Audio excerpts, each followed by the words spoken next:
Hello ladies and gentlemen, welcome back to Watch Addiction Watch Reviews. Today we're taking a look at the Pangino Celestial automatic open heart watch, about $400 from Pangino. This is a Italian-American brand. Shipping was pretty quick. Here is the box. Inside the box you do get another box with the Pangino logo here, as you can see. A nice tool to adjust the bracelet, and inside here, let me just take this out. You'll get a little pamphlet here. It's your warranty. Then it comes in this pretty standard box here with just a pillow, Pangino here. Not bad. On my wrist today is the Black Bay 58 by Tudor. This is a watch I purchased about, well, I'd say a year and a half ago.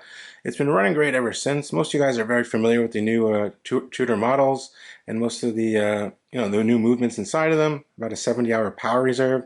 Just great watches. Now here in front of you is the Pangino Celestial Open Heart. It's a 41mm automatic timepiece, as you can see, with a very interesting dial. We do get a different color case. As you can see, it's like a dark, deep gray. And I believe on the website there's 20% off site-wide. It's $400 right now, so you take 20% off that, 2 to 4 business days delivery, it says, on their website. I'll drop down in the description below. Anyway, the watch itself, let's get into some basic specifications on this model. We're looking at a 41mm case here across the dial here. Case thickness, we're looking at 12mm, so not that thick at all. Lug to lug or tip to tip, we're looking at 47.5mm. We have an integrated bracelet here, so you won't be able to change bands on this one. Although the band definitely suits the watch, you'll definitely get some good use out of it. We do get a sapphire crystal on this model, a flat sapphire crystal with some, I believe it's clear anti-reflective coating on here, as you can see. Pretty flat, a sapphire crystal though, which I would expect at this $400 price point. 50 meters water resistant with a pull and push crown here. And the case itself is actually made of solid stainless steel, which is a brush finish with gray electro plating, which is quite interesting. So quite interesting finish on this case here. But yeah, we'll get into the movement in a second. Let me get you a good look at the dial here. You can see there is the open heart. You can see the movement beating away. We do get applied markers there going around the dial filled with lume as well. We get an interesting kind of scratched dial. It's not a meteorite dial, but it's kind of like a scratched gray dial, as you can see there. It kind of represents a meteorite dial in my honest opinion. But yeah, Pangino is printed at the 12 o'clock position, keeping it very simple and quite symmetrical as well, top to bottom and across. The bracelet itself is pretty flexible, as you can see here. Not too bad there. Everything is smoothly brushed here. It does have a butterfly clasp here with Pangino with 2 buttons and opens up to a nice little butterfly clasp here. And you can get a look at the case back right there. That's a Miyota 8215 inside of there, which most of you guys are very familiar with this movement. It's an automatic movement. You have a hollowed out rotor there. There is some striping on the main plate as well. There is the movement actually beating away. Beats at 3 Hertz, 21,600 beats per hour. You get about a 42-hour power reserve, and I believe it has like 24 joules or something of that nature. And they're pretty accurate, I must say. It does have hacking and hand winding as well. But yeah, very easy to operate, very simple watch, kind of in that AP style on this actual model here.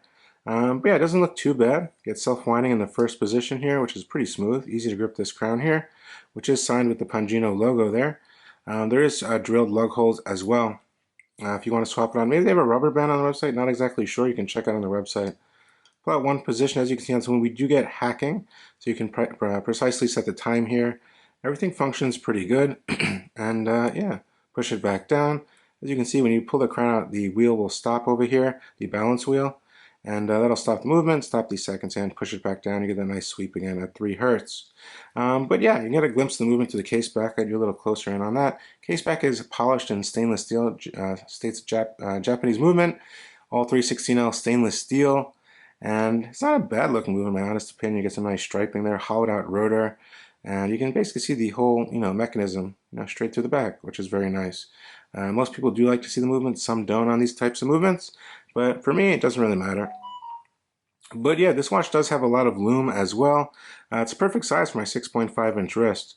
And we'll see how it looks on my wrist. We'll get a lume shot in. I'll give you my final thoughts here. Fully loomed up with the torch, as you can see, there definitely is some C3 Super Luminova, which glows green on all the markers, the double marker at the 12 o'clock position, and those stick hands there, which last pretty long, I must say. Not too bad. On my 6.5-inch wrist, watch is very legible, as you can see, looking top down at the watch. Tip to tip, watch fits perfectly on my 6.5-inch wrist there. And yeah, I mean, it's a pretty good everyday watch, I must say. It's 50 meters water resistant there. There's the bracelet. So definitely not something to take swimming. You can definitely take, wash your hands with it or walk around with it. Definitely not something to take in the ocean or the pool. There's an all-around look, but perfect fit on my 6.5-inch wrist. Furthermore, guys, for $400 minus the 20%, I think it's a pretty decent watch. The quality feels pretty good, I must say. The bracelet isn't bad. The case cut and finish isn't too bad there. You get a nice electroplated case. You also do get an 8215 Miota, a sapphire crystal as well. An interesting dial. There are some other variations of this model, I believe, and there's another model they have on their website. So if you're into this kind of style, of integrated bracelet watches, this might be something to check out. Let me know what you guys think down in the comment section below, as usual. This is Watch Addiction Watch Reviews coming at you with the Pangino Celestial automatic watch. I will drop a link down to their website. Check them out. Let me know what you think. Definitely share the video with your friends, and I'll see you on the next one, guys. I'll talk to you real soon. Bye.